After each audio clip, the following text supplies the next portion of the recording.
ये है प्रश्नावली का पहला सवाल।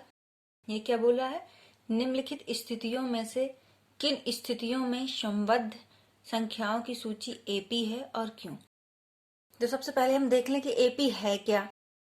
एपी है समांतर श्रेणी। एपी को हम समांतर श्रेणी कहते हैं। अब हम देखते हैं कि समांतर श्रेणी है क्या। तो समांतर श्रेणी क्या है? समांतर श्रेणी वह श्रेणी है जिसमें दूसरा पद पहले पद से एक निश्चित अंतराल के बाद प्राप्त होता है। तो देखते हैं, जैसे 1, 2, 3, 4। तो जो ये दूसरा पद है वो पहले पद से एक निश्चित अंतराल, मतलब अगर इसमें 1 जोड़ें तो ये 2 प्राप्त होगा, 2 में 1 जोड़ें तो 3 प्राप्त होगा, 3 में 1 जोड़ें तो 4 प्राप्त होगा। तो एक निश्चित अंतराल क्या आ रहा है? 1। दो संख्याओं के बीच एक निश्चित अंतराल क्या आ रहा है? 1। इस दो के बीच 1। तो ये संख्या एक निश्चित अंतराल के आगे बढ़ रही हैं। जैसे दूसरा देख लिया, 2, 4, 6, 8। इसमें देखा तो ये श्रेणी जो है ये भी एक निश्चित अंतराल में ही बढ़ रही है। जैसे पहले पद में 2 जोड़ें तो 4 प्राप्त होगा, दूसरे पद में 2 जोड़ें तो 6 प्राप्त होगा, तीसरे में 2 जोड़ें तो 8 प्राप्त होगा। तो वह श्रेणी जिसमें अगला पद पिछले पद से एक निश्चित अंतराल में प्राप्त हो, या फिर दूसरा पद पहले पद में किसी संख्या को जोड़ने या घटाने से प्राप्त हो, तो वो एक समांतर श्रेणी प्राप्त होगी। अब इन दो संख्याओं के बीच जो निश्चित अंतराल होता है, या फिर ये कहें कि इन संख्याओं में जो संख्या जोड़ी या घटाई जाती है उसको हम सार्वंतर कहते हैं। सार्वंतर कहते हैं। इसको हम डी से प्रदर्शित करते हैं।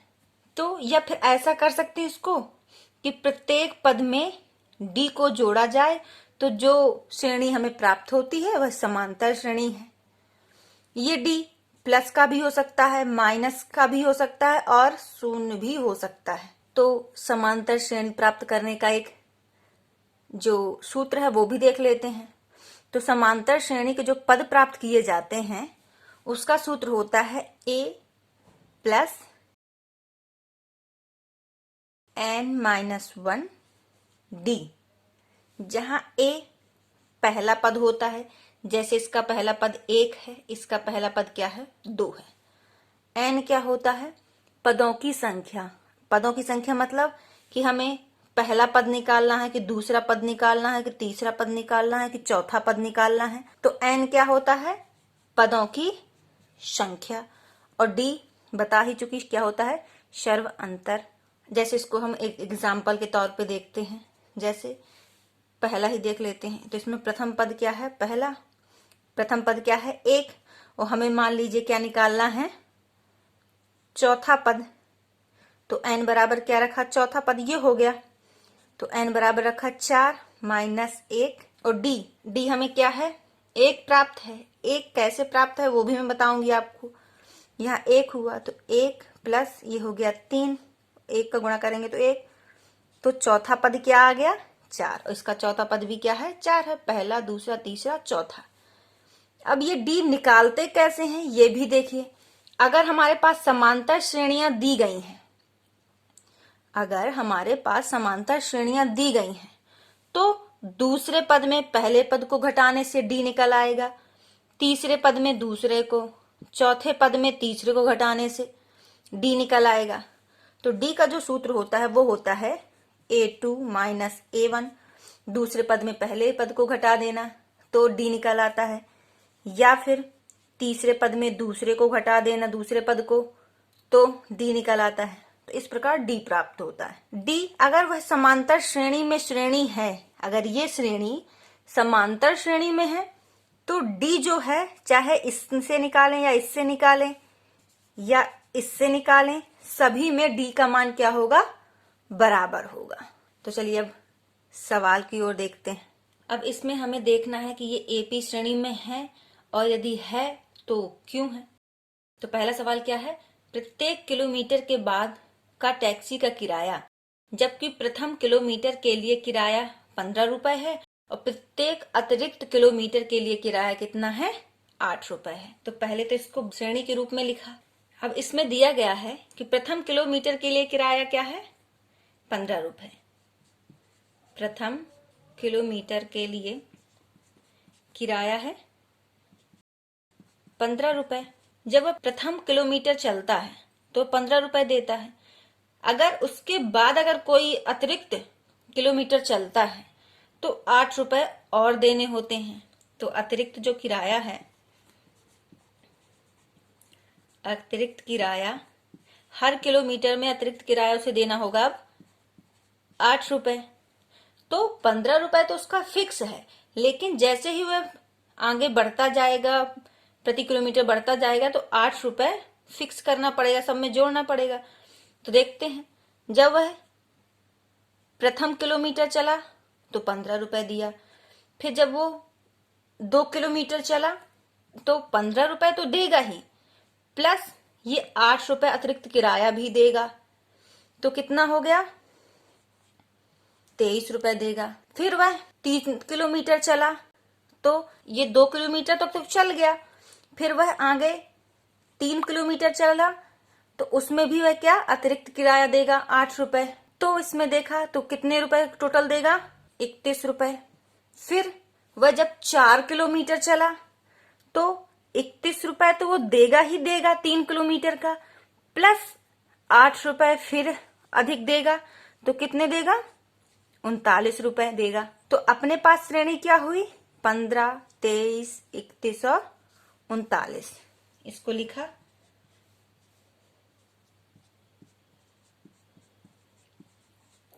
ऐसे अगर 8 जोड़ते जाएंगे इसमें तो और श्रेणी प्राप्त हो जाएगी और किराया प्राप्त होगा प्रति किलोमीटर का।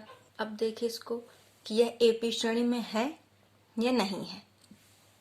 तो ए बराबर, इसमें जो पहला पद होता है वो ए ही कहलाता है, प्रथम पद। तो ए बराबर इसमें क्या है, 15।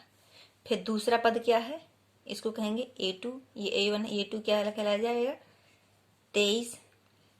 A3 बराबर कितना है, 31। A4 बराबर कितना है, 39।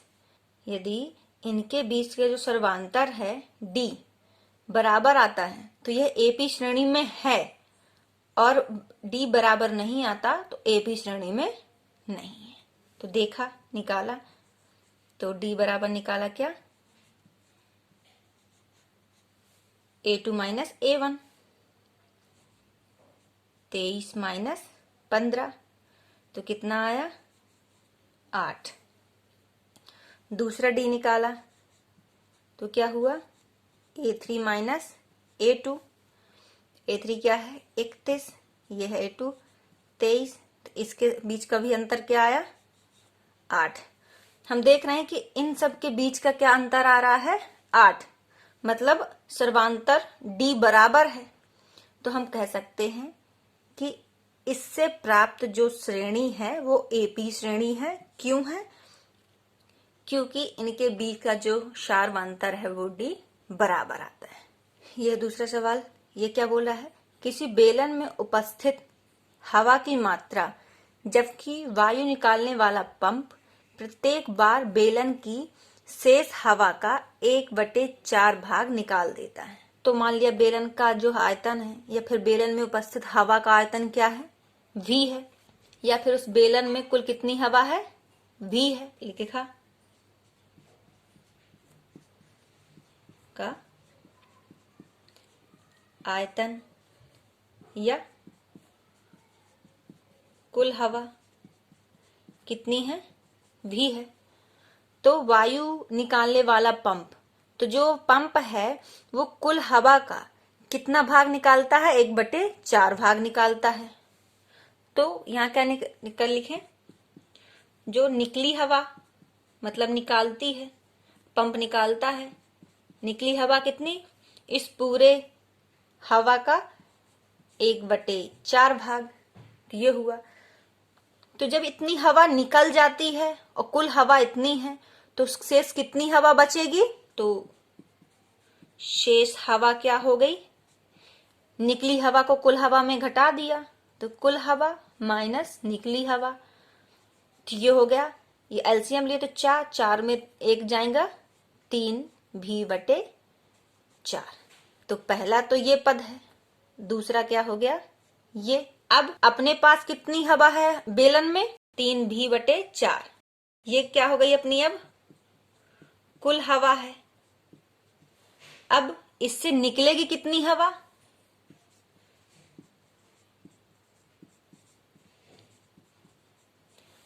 अब पंप इस हवा में निकालेगा इसका 1/4 भाग, क्योंकि 1/4 भाग ही निकालता है। तो 3v/4 गुणे 4 हो जाएगा ये। तो ये हो गया 3v/16। तो निकली हवा ये हो गई, कुल हवा ये हो गई। तो अब शेष हवा कितनी बचेगी? शेष हवा, तो शेष हवा बचेगी अपनी 3v/4 माइनस 3v/16। तो इसका एलसीएम लिया तो ये 16 आया।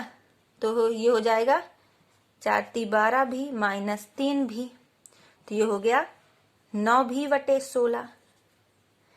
तो ये हो गया तीसरा पद। अब कुल हवा अपने पास कुछ कितनी बची? अब कुल हवा जो बची वो क्या है?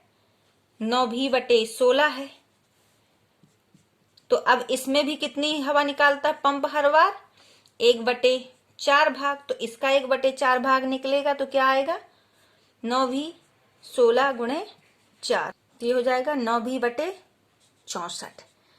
तो कुल हवा इतनी थी, अब निकली हवा कितनी हो गई? 9v/64। तो जो शेष हवा होगी इतनी जब निकल गई तो शेष हवा कितनी बचेगी?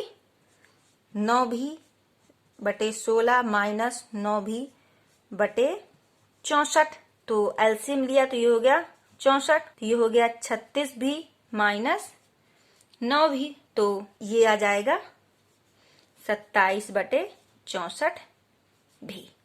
अपने पास ये हो गया इसका चौथा। तो हमें पद क्या प्राप्त हो गए? भी, एक श्रेणी प्राप्त होती है भी। फिर जब उसमें 1/4 भाग निकल गया तो हमें बेलन में 3v/4 प्राप्त हुआ हवा। फिर जब इसमें भी 1/4 भाग निकाला इसका, तो अपन को प्राप्त हुई 9v/16 हवा प्राप्त हो गई। फिर जब इससे भी 1/4 भाग इसका निकला तो हमें प्राप्त हो गई 27v/64। इसी तरह आगे प्राप्त होती जाएगी। अब देखते हैं कि यह समांतर श्रेणी में है भी या नहीं। तो समांतर श्रेणी के लिए हम क्या करते हैं कि डी निकालते हैं। इसके और इसके बीच का डी, इसके और इसके बीच का डी, इसके और इसके बीच का डी। यदि सभी डी क्या है? बराबर होते हैं तो ये एपी श्रेणी में है, नहीं तो नहीं है। तो देखा तो A1 बराबर प्राप्त हुआ भी, A2 बराबर प्राप्त हुआ 3v/4, A3 बराबर 9v/16, A4 बराबर 27v/16। तो D बराबर क्या हुआ? A2 minus A1। ये क्या है? 3v/4 माइनस भी। देखा तो ये एलसीएम लिया 3v माइनस 4v/4। तो ये आया v/4। फिर दूसरा डी देखा A3 माइनस A2। A3 कितना है? 9v/16। ये है 3v/4। एलसीएम लिया तो ये आया 16 माइनस का भी। तो ये हो जाएगा 9 भी, ये हो जाएगा 4×3 = 12 भी।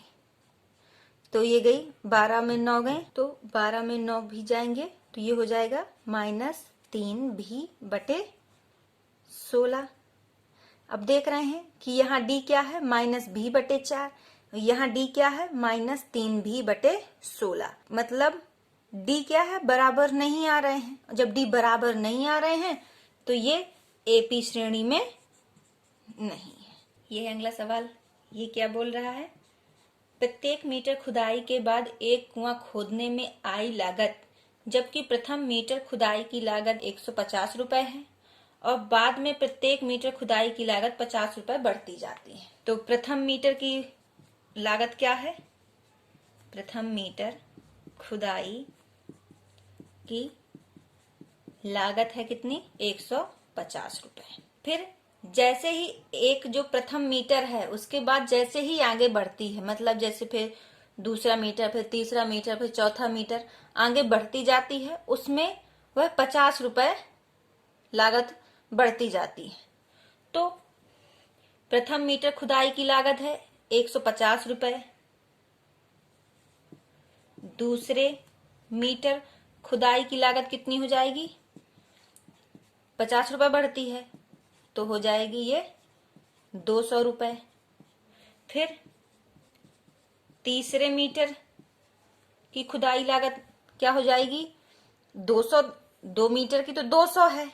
फिर जब वो तीसरे मीटर में बढ़ता है तो 200 में फिर 50 रुपए अधिक लगेगा, तो हो गई 250 रुपए। चौथे मीटर खुदाई की लागत क्या हो जाएगी? तो 3 मीटर खुदाई की लागत कितनी थी? 250 रुपए। तो चौथे में फिर 50 रुपए बढ़ जाएगा, तो ये हो जाएगा 300 रुपए। तो अब ये देखते हैं, अब ये श्रेणी प्राप्त हो गई कि क्रमशः 1 मीटर, फिर 2 मीटर, फिर 3 मीटर, फिर 4 मीटर की लागत ऐसी क्रमता आती जाएगी। तो पहला क्या हो गया? 50, 150, फिर क्या हो गया? 200, फिर क्या हो गया? 250, फिर 300, ऐसी ही आगे बढ़ती जाएगी। तो अब आप देखते हैं कि यह एपी श्रेणी में है या नहीं है। तो पहला पद ये हो गया, ये दूसरा पद, ये तीसरा पद, ये चौथा पद इसका हो गया। तो अब देखते हैं अगर इनके जो डी है वो बराबर है तो एपी श्रेणी में होगा, यदि डी बराबर नहीं है तो एपी श्रेणी में नहीं होगा। तो पहले दो पदों में निकाले तो A2 माइनस A1, 200 माइनस 150, तो आया 50D। फिर दूसरा डी निकाला तीसरे और दूसरे पद के, तो ये हो गया 250 माइनस 200, तो आया 50। अब हम देख रहे हैं कि इसके बीच का डी और इसके बीच का डी क्या है? बराबर है। जब डी बराबर है तो यह एपी श्रेणी में है। ये है अगला सवाल। ये क्या बोल रहा है? खाते में प्रत्येक वर्ष का मिश्र धन जबकि 10,000 रुपए की राशि 8% वार्षिक दर से चक्रवृद्धि ब्याज पर जमा की जाती है। तो पहले वर्ष का मूलधन तो ये है, पहला मिश्र धन तो ये हो गया। अब दूसरा मिश्र धन कैसे निकलेगा? तो पहले साल का ये है, फिर जब 1 साल पूरे हो जाएंगे तो उसका मिश्र धन क्या हो जाएगा? उसका सूत्र क्या होता है? A बराबर P A प्लस R बटे 100 बटे N। तो यहाँ P इतना हो जाएगा और 1 प्लस R कितना है? 8 बटे 100, ये हो गया पूरा 1 साल, तो ये हो गया 1। तो इसको हल किया, एक गुणा में हो जाएगा, 100 यहाँ आया, ये हो गया 108 बटे 100। इसको ये काटा ये, तो ये हो गया 108,000। अब ये पहली साल का हो गया। फिर दूसरी साल का क्या हो जाएगा? जब यहाँ 2 होगा तो दूसरी साल का हो जाएगा 1 प्लस 8 बटे 100 2। तो दूसरी साल का हो जाएगा ये गुणे, इसको जोड़ा तो 108 बटे 100 गुणे 108 बटे 100। इससे ये कटा, ये कटा, ये कटा, तो इसका गुणा कितना आ गया? 1166,4। तो एक श्रेणी जो हमारा पास मिश्र धन था, ये मूलधन ये था। फिर अगले साल 1 साल का मिश्र धन ये प्राप्त हो गया, तो मूलधन ये हो गया। फिर अगले 2 साल का जो मिश्र धन है वो फिर वो मूलधन बन गया, तो ये प्राप्त हो गया। तो यहाँ श्रेणी क्या प्राप्त हो गई? 10,000, फिर 10,800, फिर 11,664। इस तरह ही आगे बढ़ती जाएगी, तीसरे साल, चौथे साल, 5वें साल की। अब देखते हैं कि ये एपी श्रेणी में हमें प्राप्त हुई है या नहीं। तो इसके लिए क्या करेंगे कि डी निकालेंगे। तो ये पहला पद हो गया, ये दूसरा, ये तीसरा। अगर देखते हैं सर्वांतर डी बराबर है तो ये एपी श्रेणी में है, नहीं तो नहीं है। तो प्रथम दो पदों का, तो A2 माइनस A1, तो ये हुआ 10,800 माइनस 10,000, तो D बराबर कितना आया 800। दूसरा D निकाला A3 माइनस A2, तो ये आया 11,664 माइनस 10,800, तो इसका सर्वांतर क्या आया 864। देख रहे हैं कि इसके बीच का सर्वांतर 800, इसके बीच का सर्वांतर 864, मतलब D1 बराबर D2 नहीं है, मतलब इन दोनों के बीच का सर्वांतर क्या है, D बराबर नहीं है। यह श्रेणी एक निश्चित नियम, निश्चित अंतराल के बाद नहीं बढ़ रही है, अतः यह एपी श्रेणी में नहीं है। ये प्रश्नावली का दूसरा सवाल, ये क्या बोल रहा है कि दी हुई समांतर श्रेणी के प्रथम 4 पद लिखिए, जबकि प्रथम पद A और सर्वांतर D निम्नलिखित हैं। तो यहाँ दिया गया, पहले सवाल में दिया गया A बराबर 10, मतलब प्रथम पद 10, सर्वांतर D बराबर 10। तो मैंने बताया था कि n पद निकालने का सूत्र क्या होता है, A plus n minus 1 D। तो पहला पद तो ये हो गया, पहला पद ये, और अगले 3 पद और निकालें क्योंकि प्रथम 4 पद तक निकालने हैं। तो ये पहला पद है। दूसरा यहाँ A2 किया तो ये हो गया A प्लस 2 माइनस 1 D, तो A 10 है, प्लस ये 2 1 और D क्या है 10, तो हो गया 10 प्लस 10 बराबर 20। तो A2 बराबर कितना आ गया 20। वैसे आपने देखा है कि अगर यहाँ 2 है तो यहाँ, अगर जैसे यहाँ n है तो इससे एक कम यहाँ d के साथ गुणा होता है। जैसे यहाँ 2 है तो यहाँ 1 का गुणा हुआ है d के साथ, तो हमें अगला पद प्राप्त हो गया है। तीसरा देख लेते हैं, a प्लस 3 माइनस 1 d, तो ये हो गया a प्लस 2d। मतलब अगर यहाँ 3 है तो यहाँ हमें 2 का गुणा करना है d के साथ, तो हमें तीसरा पद प्राप्त हो जाएगा। तो इससे क्या सार निकलता है कि यदि यहाँ n है तो यहाँ n माइनस 1 कर देना है, यदि यहाँ 3 है तो यहाँ 2, यहाँ 4 है तो यहाँ 3, यहाँ 5 है तो यहाँ 4, यहाँ 10 है तो यहाँ 9 कर देंगे। तो अब हम ये सूत्र न लिख के डायरेक्ट ऐसे ही कर दिया करेंगे। तो तीसरा पद क्या निकल आया, a प्लस 2 गुणे 10, तो ये हो गया 10 प्लस 20 बराबर 30। तो तीसरा पद क्या आ गया 30। चौथा पद अब क्या निकल आएगा, a प्लस 3d, तो ये हो गया 10 प्लस 3 गुणे 10, तो ये हो गया 10 प्लस 30 बराबर 40। तो अगला पद क्या हो गया 40। अब दूसरा देखें तो ये है पहला पद, ये है d, तो दूसरा पद क्या हो जाएगा a प्लस डी, तो -2 प्लस 0 बराबर -2। तीसरा पद क्या हो जाएगा a प्लस 2d, तो a क्या है -2 प्लस 2 गुणे 0, तो -2। तो इसका जब ये सर्वांतर 0 है तो इसके सभी पद क्या होंगे -2 -2 -2, तो इसकी श्रेणी क्या प्राप्त हो जाएगी,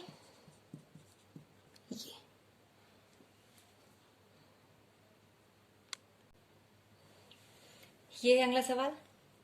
इसमें ये पहला हो गया और दूसरा क्या हो जाएगा a प्लस डी, यहाँ 2 है तो यहाँ 1 का गुणा होगा, तो ये हो जाएगा 4, ये हो जाएगा -3, तो 4 में 3 गई 1। फिर a3 तीसरा पद क्या हो जाएगा a प्लस 2d, तो ये हो गया 4 प्लस 2 गुणे -3, तो ये हो गया 4 -6, तो ये हो जाएगा -2। ये हो गया चौथा पद, तो ये हो गया a प्लस 3d, तो ये हो गया 4 प्लस 3 गुणे -3, तो ये हो गया 4, ये 3 त्रिकाई 9, तो ये आ गया -5। तो प्रथम 4 पदों तक ही निकालना है। तो पहला पद 4, दूसरा पद 1, तीसरा पद -2 और चौथा पद हमें -5 प्राप्त हुआ है इसके आंसर। अब इसमें पहला पद दिया गया है -1, तो दूसरा पद निकाले a प्लस टी, तो ये हो गया 1 -1, डी बराबर क्या दिया है 1/2, तो यहाँ आया एलसीएम लिए तो ये हो गया 2 -2 + 1, तो ये हो गया -1/2। तीसरा पद क्या हो जाएगा a + 2d, तो पहला दिया गया है -1 + 2 × 1/2, ये कटा तो ये हो जाएगा 1 + 1 बराबर क्या हो जाएगा 0। चौथा पद निकाले तो ये हो गया a + 3d, तो a क्या है -1 + 3 × d क्या है 1/2, तो -1 प्लस ये हो जाएगा 3/2, एलसीएम लिया 2 तो यह आया -2 + 3, तो ये हो गया 1/2। तो इसकी श्रेणी क्या प्राप्त हो गई -1, फिर -1/2, 0 और 1/2। ये अगला सवाल, इसमें प्रथम पद ये दिया गया है -1.25 और डी बराबर दिया गया है -0.25, तो ये हो गया पहला पद। दूसरा पद क्या हो जाएगा a + d, तो a क्या है -1.25 और ये क्या है -d 0.25, तो ये जुड़ जाएगा तो ये हो जाएगा -5 5 10 2 4 1 5.1।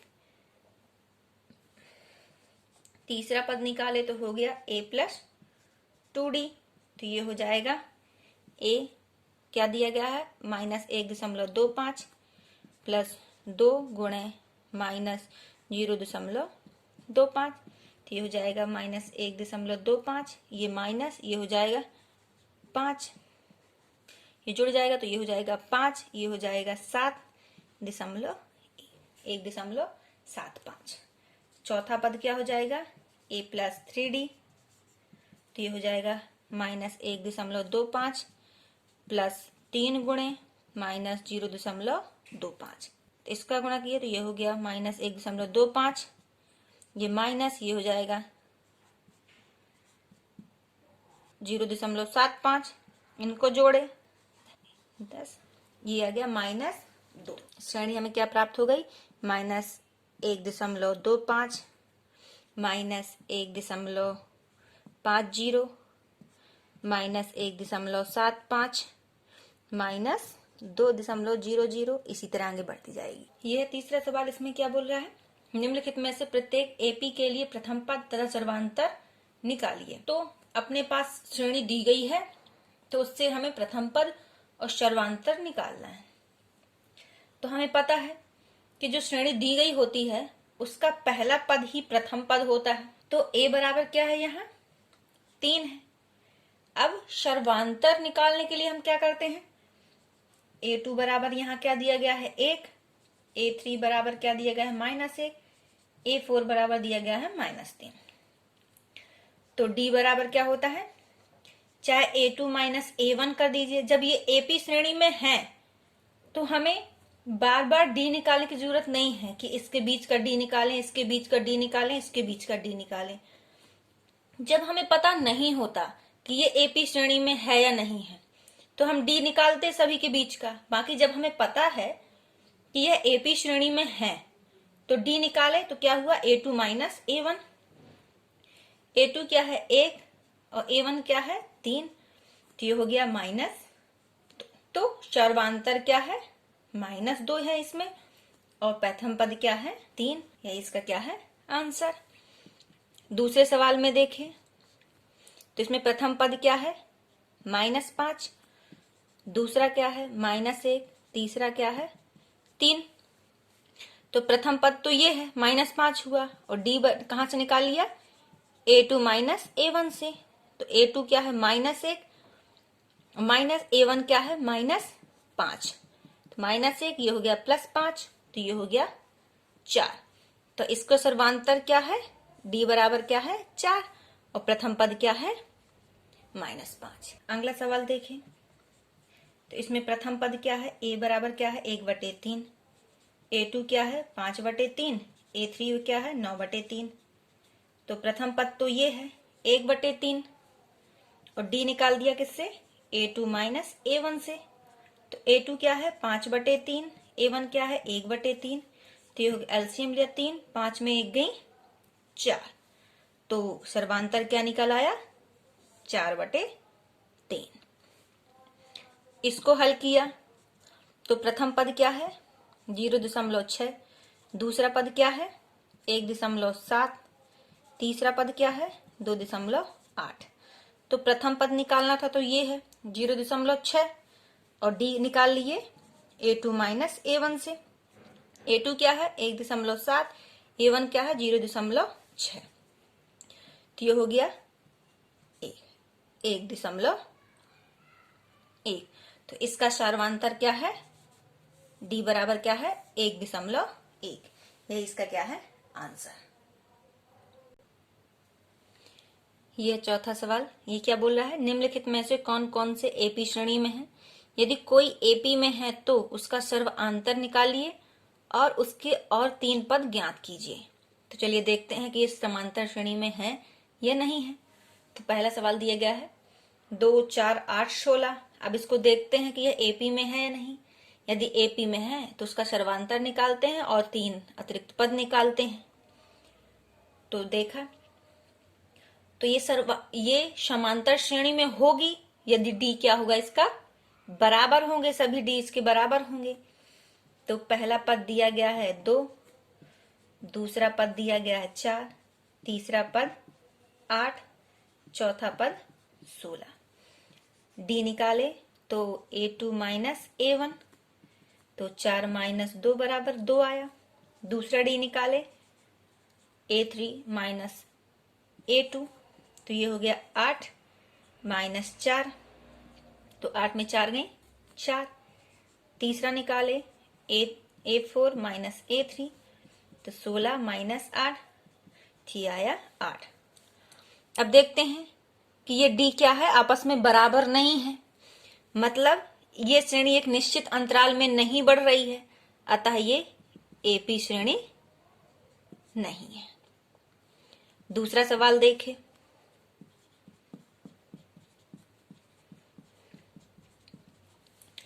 ये एपी श्रेणी में है या नहीं है।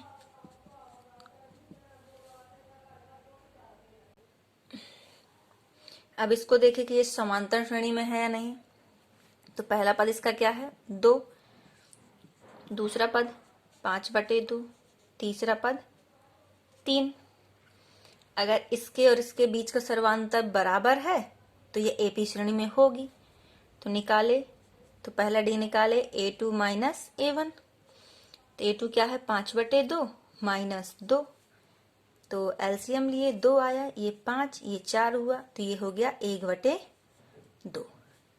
दूसरा डी निकाला तो क्या है A3 माइनस A2, तो A3 क्या है 3 और A2 क्या है 5/2, एलसीएम लिया 2 हुआ, ये हो गया 3 दूनी 6 माइनस 5, तो 6 में 5 गई 1/, ये हो गया 2।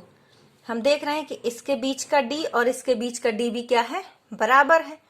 जब ये बराबर है सर्वांतर तो एपी श्रेणी निकालते हैं। तो सर्वांतर इसका क्या हुआ 1/2 और इसके अगले 3 प्रथम और पद निकालने हैं।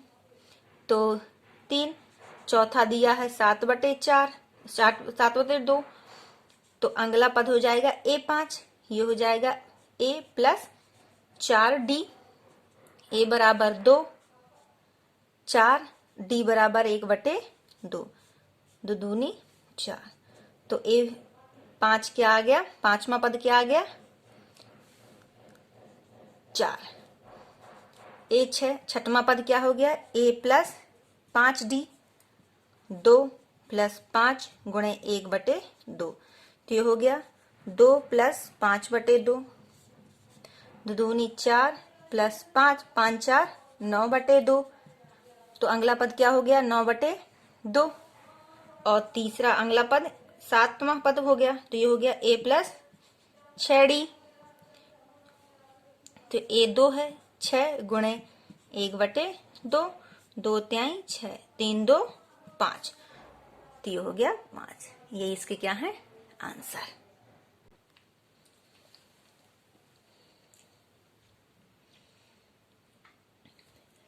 अब इसको देखते हैं कि यह एपी श्रेणी में है या नहीं। तो पहला पद क्या है, -1.2।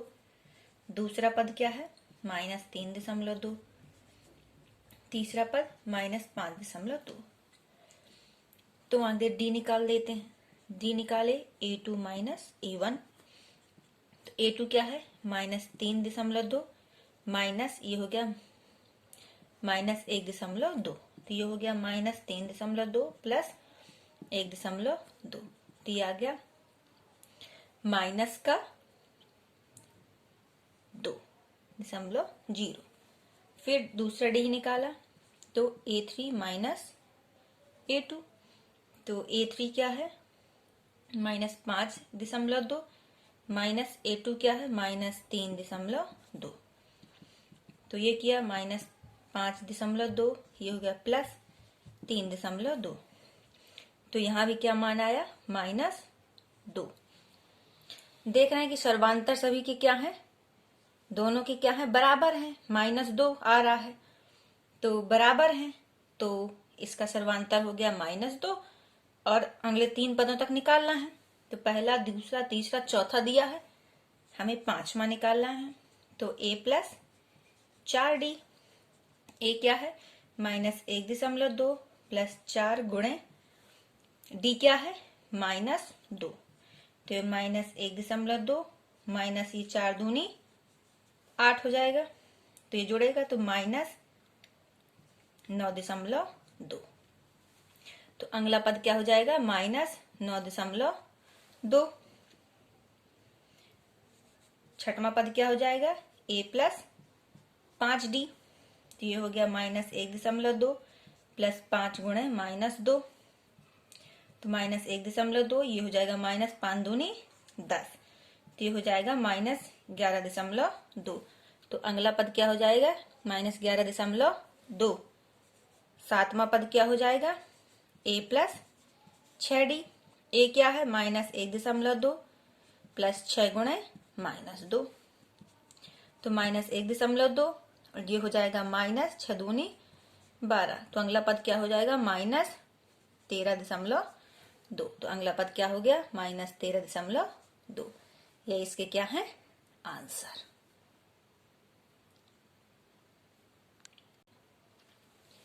ये अगला सवाल, इसमें क्या है, पहला पद क्या है, -10। दूसरा पद क्या है, -6। तीसरा क्या है, -2। तो आगे डी निकाले तो डी क्या है, a2 -a1। तो -6 -10। तो हो गया -6 प्लस 10। तो हो गया 4। दूसरा डी निकाले तो निकला a3 -a2। a3 क्या है, -2 माइनस ये हो गया -6। तो -2 प्लस 6, तो ये है 4। देख रहे हैं कि दोनों डी क्या है, बराबर है, मतलब सर्वांतर बराबर है। तो यह एपी श्रेणी में है, और यदि एपी श्रेणी में है तो इसके और 3 पद निकाल लें।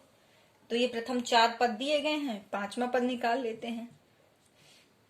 तो 5वां पद क्या हो जाएगा, a + 4d।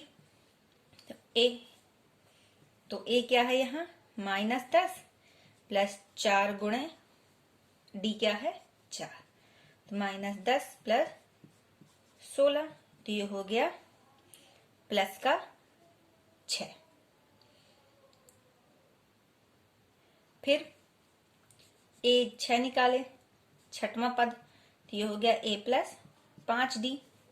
तो a क्या है, -10 प्लस 5 गुणे d बराबर क्या निकला है, 4।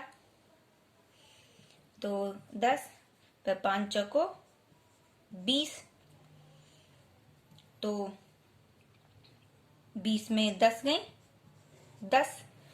तो ये 6, ये 10। सातवां पद निकाले तो ये हो गया a + 6d। a -10 है प्लस 6 गुणे d बराबर 4। 10, ये 6 चौको 24। 24 में 10 तो कितना आ गया, तो ये आ गया 14। तो अगला पद क्या हो गया, 14। ये इसका क्या है, आंसर।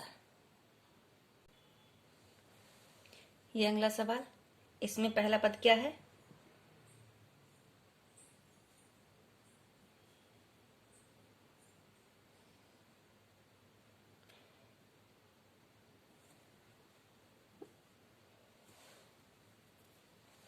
ये अगला सवाल, इसमें पहला पद क्या है 3, दूसरा पद क्या है 3 प्लस अंडर रूट 2, तीसरा पद क्या है 3 प्लस 2 अंडर रूट 2। सबसे पहले तो डी निकाल लेते हैं। डी क्या होता है a2 माइनस a1, तो a2 क्या है 3 plus under root 2 minus a1 क्या है 3, ये कटा तो ये हो गया अंडर रूट 2। दूसरा डी निकाल के देखे तो a3 माइनस a2, तो a3 क्या है 3 plus 2 under root 2 minus a2 क्या है 3 प्लस अंडर रूट 2, ये कटा तो 2 अंडर रूट 2 में एक अंडर रूट 2 गया तो आया अंडर रूट 2। देख रहे हैं कि इसका डी और ये डी क्या है बराबर है। जब सर्वांतर बराबर है तो ये एपी श्रेणी में है। जब एपी श्रेणी में है तो इसके अगले पद निकालते हैं। तो 1 2 3 4 4 पदों तक दिया है, 5वां पद निकालेंगे तो ये हो जाएगा a प्लस 4d। तो प्रथम पद क्या है 3, 4 गुणे डी बराबर कितना निकला है अंडर रूट 2, 3 प्लस ये हो जाएगा 4 अंडर रूट 2। तो 5वां पद क्या है ये है। छठवां क्या हो जाएगा, छठवां हो जाएगा a प्लस 5d, तो ये हो गया 3 प्लस ये हो जाएगा 5 अंडर रूट 2, ये हो गया छठवां पद। 7वां पद क्या हो जाएगा a प्लस 6d, तो ये a क्या है 3 है, 6 d बराबर क्या दिया गया है 2, तो ये हो गया 7वां पद। ये इसके क्या है आंसर। ये अगला सवाल, इसमें प्रथम पद क्या है 0.2, दूसरा क्या है 0.22, तीसरा क्या है 0.222। तो सबसे पहले तो डी निकाले तो a2 माइनस a1, तो a2 क्या है 0.22, a1 क्या है 0.2, तो घटाए तो ये आ गया 0.02। फिर दूसरा डी देखे तो ये आ गया a3 माइनस a2, तो a3 क्या है 0.222 माइनस 0.22, तो इसमें किया तो ये आया 0.002।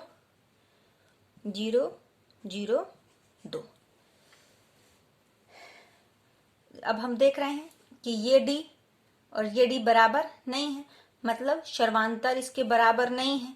जब इसके सर्वांतर बराबर नहीं है तो एपी श्रेणी में नहीं है। ये इसका क्या है आंसर। ये है अगला सवाल, इसमें पहला पद क्या है 0, दूसरा पद -4, तीसरा पद क्या है -8। सबसे पहले तो क्या निकालने डी, तो a2 माइनस a1, तो a2 क्या है -4, a1 क्या है 0, तो ये आया -4। दूसरा डी निकाले a3 माइनस a2, तो a3 क्या है -8 माइनस -4, तो -8 प्लस 4 बराबर -8 माइनस 4। सर्वांतर बराबर है तो यह एपी श्रेणी में है। एपी श्रेणी में है तो इसके अगले 3 पदों तक इसके मान और निकालते हैं। तो प्रथम 4 पद दिए गए हैं, 5वां पद निकाला तो 5वां पद a प्लस 4d, तो a0 प्लस 4 गुणे -4, तो हो जाएगा -16। छठवां पद क्या हो जाएगा a प्लस 5d, तो 0 प्लस 4 गुणे 5 गुणे -4, तो हो जाएगा -b। सातवां पद क्या हो जाएगा a प्लस 6d, 0 प्लस 6 गुणे -4, तो हो गया -24। तो अगले 3 पद क्या है -16, -20, -24। ये इसका क्या है आंसर। इसको देखें तो पहला पद क्या है -1/2, दूसरा क्या है -1/2, तीसरा क्या है -1/2। तो इसका डी निकाले सबसे पहले, तो डी निकाले तो डी क्या हुआ, A2 minus A1 minus 1/2 minus minus 1/2, तो ये हो गया 0। जब सर्वांतर 0 होता है तो इसके बीच का आगे सर्वांतर देख लेते हैं, A3 माइनस A2, तो यह हो गया माइनस 1/2 माइनस माइनस 1/2, इससे कटा ये भी 0। हम देखते हैं जब d बराबर क्या है 0, दोनों में 0 आ रहा है मतलब बराबर है, और जब सर्वांतर 0 होता है तो श्रेणी वही प्राप्त हो जाती है जो प्रथम पद।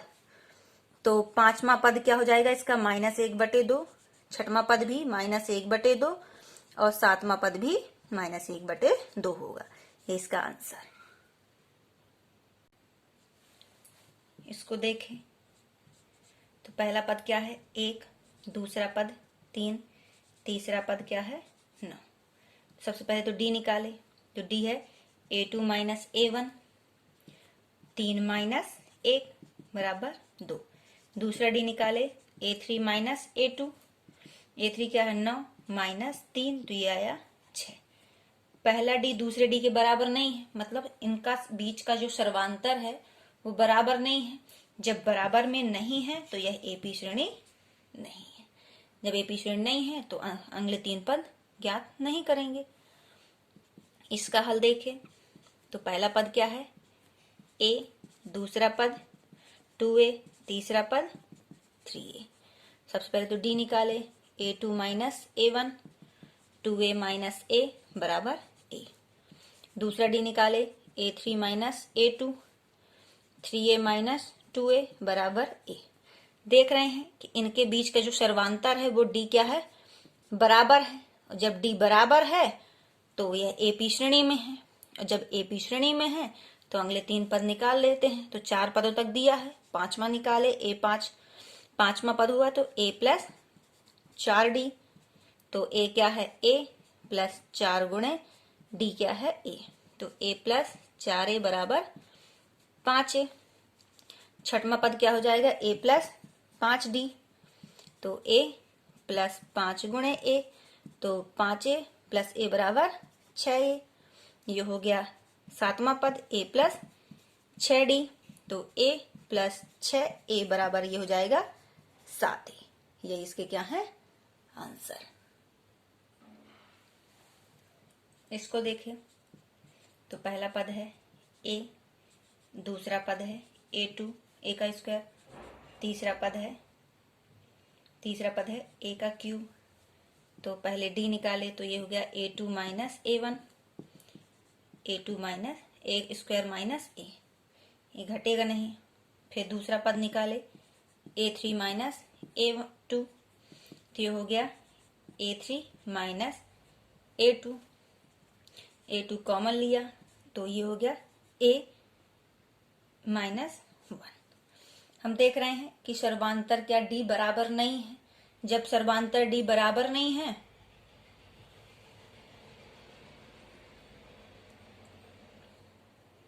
तो यह एपी श्रेणी में नहीं है।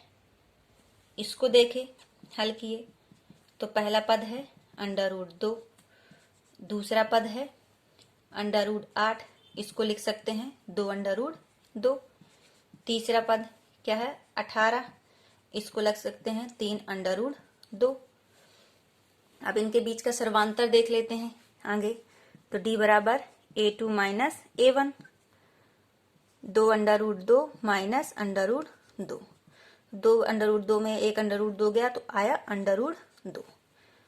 दूसरा दूसरा d देखते हैं तो A3 माइनस A2, तो ये है 3√2 माइनस ये हो गया 2√2, 3 में 2 जाएंगी 1√2। इसका सर्वांतर क्या d क्या है बराबर है। d जब बराबर है तो ये एपी श्रेणी में है। जब ये एपी श्रेणी में है तो अगले और पद निकाल लेते हैं 3 पदों तक। तो पांचवा पद क्या हो जाएगा a प्लस 4d, a क्या है √2 प्लस 4 गुणे d बराबर क्या है √2, तो ये हो जाएगा 5√2। या इसको कर सकते हैं 2 गुणे 5 गुणे 5, 5 25, 25 दूनी 50। छठवां पद क्या हो जाएगा, a प्लस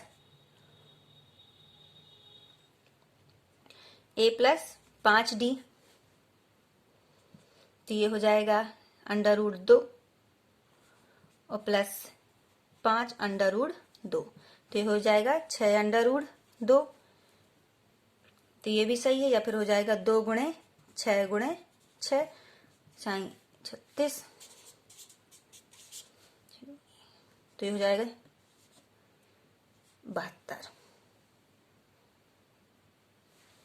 और सातवां पद हो जाएगा a प्लस 6d, तो ये हो जाएगा √2 प्लस 6 √2, तो ये हो गया 7 √2, ये हो गया 2 √7 गुणे 7, तो ये हो गया 49 गुणे 2, 18, 2 चौको 8 9, तो हो गया √98। यही इसके क्या है आंसर।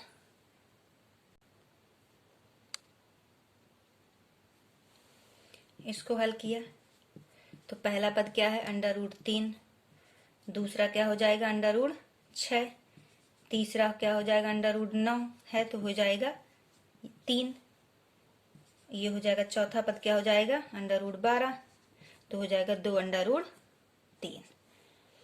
तो देखे डी आगे निकाले, a2 माइनस a1, a2 क्या है √6 माइनस √3, ये कटेगा नहीं क्योंकि अंडर के अंदर संख्याएं बराबर नहीं है, मतलब समान नहीं है। अगर समान नहीं है तो ये कटेंगी नहीं। दूसरा डी निकाला तो a3 माइनस a2, 3 माइनस √6, तो ये बराबर नहीं है। पहला डी दूसरे डी के बराबर नहीं है। जब बराबर नहीं है तो यह एपी श्रेणी में नहीं है। इसको देखे, इसको हल किया, पहला पद क्या है 1, दूसरा पद क्या है 3 का स्क्वायर बराबर 3 त्रिकाई 9, तीसरा पद क्या है 5 का स्क्वायर, यह है 5 25। तो डी निकाले a2 माइनस a1, तो ये हो गया a2 क्या है 9 और a1 क्या है 1, तो इसका आया 8। दूसरा डी निकाले a3 माइनस a2, तो ये हो गया 25 माइनस 9, तो ये आया 16। पहला डी दूसरे डी के बराबर नहीं है। जब नहीं है तो यह भी एपी श्रेणी में नहीं है। यह है अगला सवाल।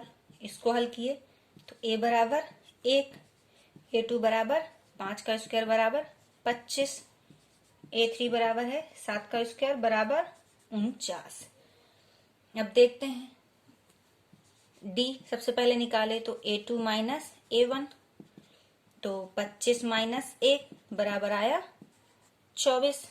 दूसरा डी निकाले a3 माइनस a2, तो a3 क्या है 49, ये क्या है 25, तो ये देखे तो ये आया 24। देख रहे हैं पहला डी दूसरे डी के बराबर है, मतलब इनके सर्वांतर क्या है बराबर है। जब सर्वांतर बराबर है तो ये एपी में श्रेणी में है। जब एपी श्रेणी में है तो हम अगले पद निकाल लेते हैं। तो 4 पदों तक दिया है, 5वां पद निकाले। 5वां पद क्या होता है a प्लस 4d, a क्या है 1 4 गुणे d बराबर क्या है 24, तो ये 1 प्लस क्या हो गया, ये हो गया 96, तो ये हो गया 97। छठवां पद निकाला a प्लस 5d, तो ये हो गया 1, ये 5 गुणे 24, तो a प्लस ये हो जाएगा 5 चौको 20, 5 दूनी 10, 2 12, तो ये हो जाएगा 121। सातवां पद क्या हो जाएगा a प्लस 6d, तो ये हो गया 1 प्लस 6 गुणे 24, तो ये हो गया 1 प्लस 6 चौको 24 और 6 दूनी 12, 13 14, तो ये हो गया 145। ये इसके क्या है अगले 3 पद, यही इसका क्या है आंसर।